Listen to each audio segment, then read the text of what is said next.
जो है हमारी भारत की, मतलब 5000 साल पहले भी इसका जिक्र जो है कई सिविलाइजेशन से किया जा रहा है। नहीं, देखिए भारतीय सिविलाइजेशन में रोटी का नाम रोटी की तरह से आपको कहीं मिला हो ये नहीं है, मगर जो आपको उपकरण मिले हैं खुदाई में, कहीं मिट्टी का तवा है तो जाहिर है कि रोटी पक रही होगी। वहाँ गेहूँ भी मिला है, गेहूँ पीसने के लिए चक्की भी मिली है, चक्की जैसा कोई यंत्र मिला है, तो जाहिर है दाल भी दली जा रही है और गेहूँ भी पिस रहा है। और ये तो मुहावरा है, गेहूँ के साथ साथ घुन भी पिस जाता था। जी, तो डेफिनेटली जो है रोटी काफ़ी सालों से जो है सिर्फ हज़ारों साल से भारतीय खाने का अभिन्न अंग है। और अगर आप देखें तो जो गेहूँ पीसने के यंत्र थे, घटघराट, पानी के नदी से, तो हमारी यांत्रिकी, हमारी टेक्नोलॉजी भी उसके साथ जुड़ी हुई है। वही सर, ब्रेड और रोटी के बारे में आप अभी थोड़ा सा एक्सप्लेनेशन दे रहे थे, तो जो फ्रेंच ब्रेड हो हमारी, देखिए मुझे लगता है ना कि हम सिर्फ डबल रोटी के आदी हैं। हाँ। जो मैदे से बनाई जाती है, जो जाहिर है कि सेहत के लिए बहुत अच्छी नहीं है। जिसे हम ब्राउन ब्रेड कहते हैं वो भी रंगी हुई होती है, वो असली होल मील की नहीं होती है। आजकल डबल रोटियां हैं, जो दलिया ब्रेड है, होल व्हीट ब्रेड है, असली वाइट ब्रेड अपने को कहते हैं, राय ब्रेड है। मगर मुझे लगता है विदेशों में भी रोटी जो बनाई जाती थी, जो सेहतमंद घरों में खाई जाती थी, सेहत के लिए फिक्रमंद घरों में कहना चाहिए, वो राय ब्रेड थी, वो मोटे अनाज की ब्रेड थी। वो रूस हो या सावरडो ब्रेड जो थी, उसका स्टार्टर एक बार होता था, वो बरसों उसके का इस्तेमाल किया जाता था, जिस तरह का दही का जामन होता है। तो मुझे लगता है कि ब्रेड, जो फ्रेंच ब्रेड थी, वो अपने आप में यथेष्ट नाश्ता मानी जाती थी कि आपने एक ब्रेड उठाई, वो खाई और तोड़ तोड़ के खाते रहे, गर्म थी, और उसके संग आपने कॉफ़ी पी ली, चाय पी ली, वो काफ़ी था। आप अब हिंदुस्तान में ब्रेड जब खाई जाती है डबल रोटी, तो उसमें टोस्ट में मक्खन भी लगता है और जैम भी लगता है। विदेशों में अगर आप जाएं तो लोग या तो जैम लगाते हैं या मक्खन लगाते हैं।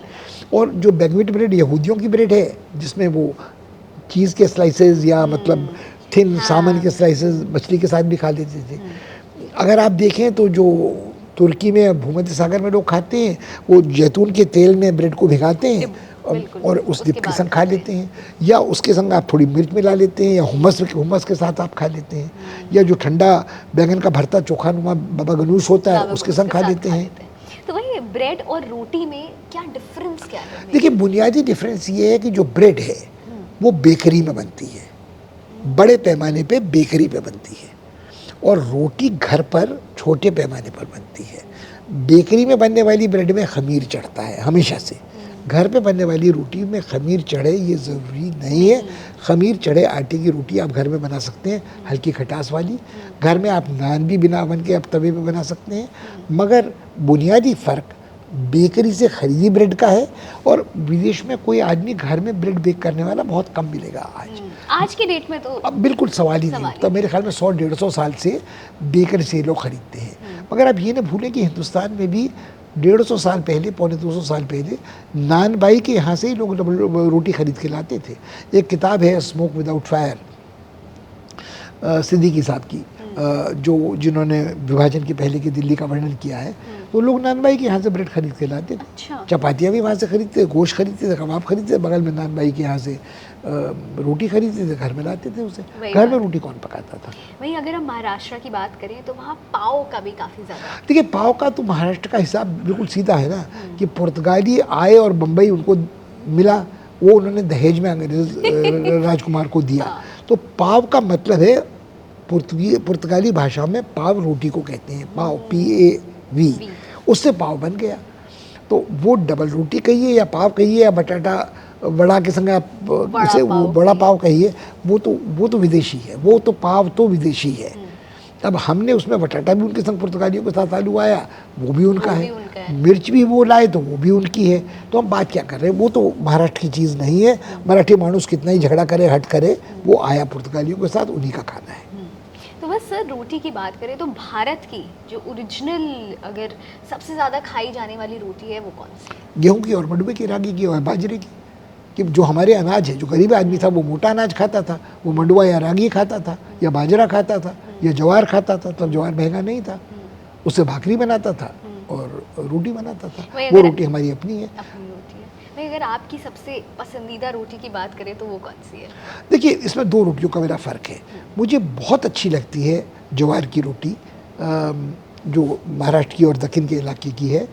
मुझे बाजरे की रोटी उतनी अच्छी नहीं लगती जितना मुझे अपना उत्तराखंड का मंडुवे की रोटी, मीठी मंडुवे की बहुत अच्छी लगती है। मगर उसके संग जो मुझे पेयरिंग लगती है ना, आजकल उसको जो कहते हैं ना, प्यार को प्यार ही रहने दो, कोई नाम ना दो, तो मंडुवे की रोटी को आप फैंसी रोटी मत बनाओ। मंडुवे की रोटी अच्छी है, उसके संग आप एक अच्छा साग दीजिए, ज़रूरी नहीं कि सिसुने का साग दीजिए, आप पालक का साग दे दीजिए, आप गुड़ दे दीजिए, थोड़ा घी दे दीजिए, बहुत है अपने आप में खाने के लिए। और ऐसे ही ज्वार की रोटी के संग आपको बैंगन की रसदार सब्ज़ी मिल जाए तो बहुत अच्छा है, ना मिले तब भी थेचे के साथ खाने में बड़ा मज़ा आता है। बाजरे की रोटी के साथ उतना आकर्षण मेरा नहीं है, और सच में मुझे कबूल करना पड़ेगा कि जाड़ों में मुझे मक्के की रोटी और सरसों का साग भी बहुत अच्छा लगता बहुत है। अच्छा, वो कॉम्बिनेशन तो अल्टीमेट है। खैर नहीं, आजकल तंदूर में भी रोटी जो है इंडिया में काफ़ी ज़्यादा बनाई तंदूर में जाती बहुत बनती है कि बनना आसान है ना। देखिए तंदूर में एक बार में अगर अच्छा तंदूरिया है, होटल रेस्टोरेंट में तंदूर है, तो 15-20 रोटियां तो लग जाएंगी ना, और वो एक साथ तैयार होके आएंगी तो 4-6 टेबल पे बैठे लोगों को मिल जाएंगी। और अगर तंदूरी में आपने नान बना रखी तो ब्रेड बास्केट में नान भी चली जाएगी, और तंदूरी रोटी भी चली जाएगी, और मिस्सी रोटी भी चली जाएगी, तो कोई प्रॉब्लम है ही नहीं ना। तो नान को रोटी मतलब देखिए आपने तंदूर का जिक्र किया नहीं, मेरे ख्याल में मैं लाचार हूँ एक बात स्पष्ट करने के लिए कि तंदूर भी दो प्रकार के हैं, लोहे का तंदूर और मिट्टी का तंदूर। मिट्टी के तंदूर में एक तरह की रोटियां बनती हैं, लोहे के तंदूर में दूसरी तरह की रोटियां बनती हैं, और कई बार रोटियों के नाम एक हैं मगर उनका स्वरूप फ़र्क है। जैसे कश्मीर में आप जाएँ तो छोलट की रोटी बनती है, तो वो एक हमारे पहाड़ की छोलिया रोटी जैसी है, वो कुछ कुछ डोसा जैसी है, जिसलिए मैं डोसे को भी रोटी ही कहूँगा कि खमीर चढ़ा दाल और चावल का मिश्रण जिसको आपने फैला दिया तवे पे। आज तो हम उसमें मसाला डाल रहे हैं, डोसा मसाला बन रहा है, मगर जो ओरिजिनल वो है वो एक छोलिया रोटी है। कश्मीर में जो छोलट की रोटी है, जो आप घोल फैलाते थे उससे जो आवाज़ चुर चुर की आती थी, वो छोलट की रोटी कहलाती थी। इसका वो अरहर की छोलट की रोटी से कोई लेना देना नहीं है। पहाड़ की जो छोलिया रोटी है वो भी चाहे उगल के आटे की बने, चाहे गेहूँ के आटे की बने, चाहे चावल के आटे की बने, तो जो बेसन का चीला भी एक तरह से उसको आप देसी ऑमलेट कहते हैं, तो वो भी फ्लैट ब्रेड ही ना। Yes exactly. वही एक और बात आती है कि क्या बासी रोटी खानी चाहिए या फ्रेश रोटी खानी चाहिए? अगर मुकद्दर अच्छा है तो बासी रोटी कौन कोई खाएगा, ताज़ी रोटी खाएंगे, गर्मा गर्म मिलनी चाहिए, उसी का मज़ा है। मगर बासी रोटी से मुझे परहेज नहीं है। अगर बासी रोटी बहुत पुरानी बासी, पहाड़ में एक चू लगी रोटी कहलाते थे जिसमें फंगस आ जाता था, जो लगभग फूड पॉइजनिंग के करीब आपको ले जाती थी। मगर ये है कि जब आपको नहीं है तो आपने बासी रोटी का गुणगान किया कि हाँ बासी रोटी में क्या मज़े हैं, बासी रोटी के भी बड़े मज़े हैं। बासी चावल से पकाड़ भात बनता था, रात भर खमीर चढ़ा के उस पर। तो अब बासी रोटी के टुकड़े आपने चीरे और घर में अगर दूध सुलभ था उसमें डाल दिए, तो मांडा जैसी मिठाई भी आप बना सकते हैं खीर से। मगर ये सारी बातें, देखिए मेरा ये मानना है कि गरीबी के अभाव के सुख हैं, कि आपके पास यही था तो आप बासी रोटी का गुणगान कीजिए, मगर अगर ताज़ा मिल रहा है तो बासी कौन खाएगा। वही सर, कई जगह पे भारत के कई हिस्सों में मोटी रोटी का भी चलन है, वहीं कई हिस्सों में पतली रोटी का भी नहीं। देखिए मुझे लगता है मोटी रोटी का चलन बहुत कम है। हर आदमी को लगता है कि रोटी पतली होनी चाहिए, नज़ाकत नफासत वाली होनी चाहिए। हमने 2 रोटी खाई और 4 खाई और कहा सब बड़ा मज़ा आया, 4 रोटी एक के बराबर मान के चलिए। पतली पतली रोटियाँ, गुजरात की रोटली जिसे कहते हैं, जो बिल्कुल ही पतली होती है। मगर मुझे लगता है कि मुझे मोटी रोटी खाना ज़्यादा अच्छा लगता है, क्योंकि उसका एक अपना सुख है। मगर उससे पहले हम पतली रोटी मोटी रोटी की बात करें, जिसकी बीवी मोटी, जिसकी बीवी पतली, उस तरह के गाने जो थे वो बहुत ही आजकल जेंडर बायस्ड गाने माने जाएंगे। मगर मेरे ख्याल में रोटी का भी हिसाब कुछ ऐसा है, किसी की रोटी मोटी मज़ेदार होती है, किसी की रोटी पतली मज़ेदार होती है। मेरी बहन बहुत पतली रोटी बनाती है, मगर मुझे लगता है कि थोड़ा मुझे उसमें कुछ कसर लगती है। मुझे लगता है पतली रोटी कितनी खाएगा आदमी, 3-4 तो खा ली, अब कितनी देर तक वो पतली पतली रोटियां बना के खिलाएंगी। ये बना के रखी हुई हैं, पहले से रखी हुई हैं, घी चुपड़ के रखी हुई हैं, तो तब भी वो थोड़ी कड़ी होने लगेंगी। मोटी रोटी मुलायम बनी रहती है कुछ देर तक, एक पक्ष है। मगर जिस बात से मुझे झगड़ा है वो तंदूरी रोटी से है, कि आपने कहा कि तंदूरी रोटी आ गई, मगर तंदूरी रोटी कैसी आपको चाहिए, खरी से की चाहिए या थोड़ी मुलायम चाहिए, किस आकार की चाहिए। तो हाल में एक होटल में खाना खा रहा था, तो उस लड़के से मैंने कहा यार न तो मुझे, उसने कहा आपको तंदूरी रोटी कैसी पसंद है, करारी या मुलायम? मैंने कहा न करारी न मुलायम, इनके बीच की। आकार भी मुझे इतना बड़ा चाहिए कि मैं दूसरी रोटी ना मांगूं, और उस रोटी से मैं जो तुमने खाना मुझे लिए बनाया वो पका लूँ। ये हीरोस होटल की दिल्ली की बात है। शेफ दिवस वाद्रा वहाँ है, और एक कोई पहाड़ का इलाका तंदूर पे काम करता है। मेरे ख्याल में बहुत अच्छी रोटी आई, जब मेरे पास रोटी आई तो मेरे बगल में 2 मीडिया कर्मी बैठे हुए थे, उनसे कन्वर्सेशन चल रहा था। उनका आपकी रोटी इतनी अच्छी कैसे आई है? मैंने कहा देखिए इसलिए कि मैंने उस लड़के को बताया कि मुझे कैसी रोटी पसंद है, और उसने मुझ पर करम किया कि मेरी पसंद की रोटी तंदूर से सिकवा के लाया, जिसमें उसको भी मेहनत पड़ी होगी और जो तंदूर पे बैठा लड़का है या आदमी है उसको भी मेहनत पड़ी होगी, क्योंकि उसको उस रोटी उस टेम्परेचर पर निकालनी है कि उसमें चकत्ते पड़े हैं। टेम्परेचर भी बहुत ज़्यादा मायने रखता है रोटी पकाने। नहीं, रोटी पकाते वक्त तंदूर का टेम्परेचर तो बिल्कुल टेक्नोलॉजिकल मार्वल है कि आपने जो पहले रोटियां लगाई हैं वो पहले निकलनी चाहिए, जो बाद में आप लगा रहे तंदूर तो गर्म हो रहा और तंदूर की आँच कम होती चली जा रही, तो उसके हिसाब से उसको एडजस्ट करना है। तो मेरी एक रोटी बनाने के लिए उसे एक्स्ट्रा एफर्ट करना पड़ा, मगर जब वो रोटी आई उसके टुकड़े मैंने बगल में बांटे बड़ी दरिया दिली से, मन मार कर, मगर क्योंकि मैं अकेले खाने के चक्कर में था। तो उनने सबने कहा कि ऐसी रोटी तो हमने पहले नहीं खाई थी। तो मेरे ख्याल में तंदूर की रोटी खाने के लिए भी आदमी को उतना तरीका मालूम होना चाहिए और शायद हट करना चाहिए कि मैंने यही रोटी खानी है। वहीं जैसे आपने पर्टिकुलरली बोला था कि आटा सानने की भी जो कला है वही डिसाइड करता है कि आखिर रोटी हाँ, जो वो है करता है, मगर बने। तंदूर में वो उतना नहीं करता जितना घर की तवे की रोटी पे करता है। तंदूर की रोटी पे खमीर चढ़ा आटा है, पहले से तंदूर के लिए तैयार किया है, उसी से नान बन रही, उसी से, उसमें फ़र्क मैदे का और गेहूं के आटे का है। आप इंसिस्ट कीजिए कि मुझे उजली रोटी नहीं चाहिए तंदूर की, मुझे गेहूं की थोड़ी भूरी मटमैली रोटी चाहिए और इतनी ही पकी चाहिए। बिल्कुल। वहीं सर एक और रिश्ता जो है रोटी का वो घी के साथ बड़ा खास है। नहीं देखिए, घी के साथ जो रिश्ता है वो ख़ास नहीं है, वो ये है कि अभावकर साहनी के पास तो घी था ही नहीं। आजकल वीगन खाने का बड़ा चलन है, तो वो तो तेल से तो कोई रोटी चुपड़ता नहीं है, तो या तो आप रूखी रोटी खाते थे, थोड़ा घी अगर होता था तो दाल के तड़के में चला जाता था, चौक में चला जाता था, उसको आप सबको बांट देते थे, उसी से आप सोचते थे कि तृप्ति हो गई।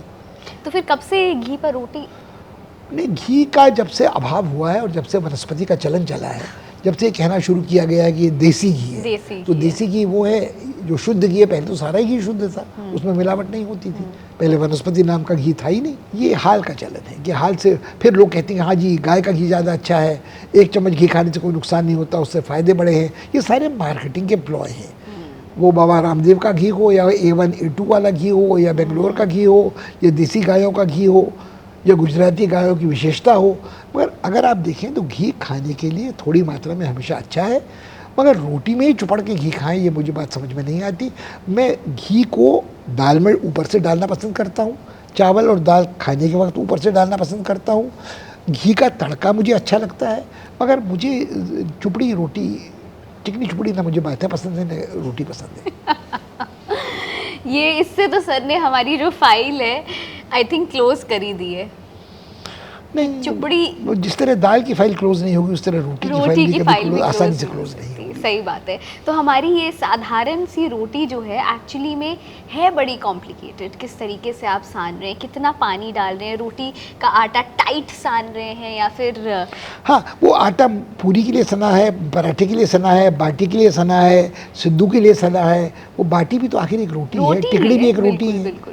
तो भारत में हर जगह रोटी खाई जाती है, डोसा भी एक तरीके की रोटी ही है, तो रोटी तो हम हर रोज़ खा रहे हैं। तो प्रेजेंट जो है काफ़ी अच्छा है, फ्यूचर सर कैसा है? फ्यूचर भी बहुत अच्छा है, फ्यूचर बहुत ब्राइट है, नहीं होगी। बिल्कुल।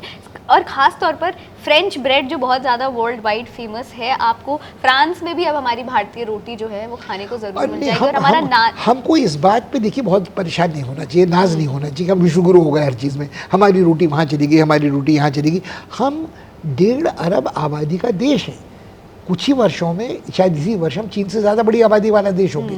तो हम क्यों मोहताज हैं विदेश में क्या हो रहा है? हमारी रोटी पाकिस्तान में खाई जा रही है जो कभी हमारा हिस्सा था, हमारी रोटी बांग्लादेश में किसी न किसी मौके पर खाई जाती है, किसी न किसी तरह से श्रीलंका में रोटी खाई जाती है, नेपाल में रोटी खाई जाती है। तो हम क्यों परेशान हो रहे हैं? अफ़गानिस्तान से लेकर के बांग्लादेश तक, कश्मीर से लेकर के कजाकिस्तान, तुर्कमेनिस्तान, मध्य पूर्व से लेकर के श्रीलंका तक रोटी खाई जा रही है, रोटी खाई जा रही है दक्षिण पूर्व एशिया में। तो हम काहे परेशान हो रहे हैं? बिल्कुल भी। तो इसी के साथ हम इस एपिसोड का करते हैं अंत। रोटी हमारी एकदम सेफ है, सुरक्षित है, विश्व विजयी है। बिल्कुल। तो ऐसे इंटरेस्टिंग फूड स्टोरीज देखने के लिए आप हमारे शो को फॉलो करते रहिए।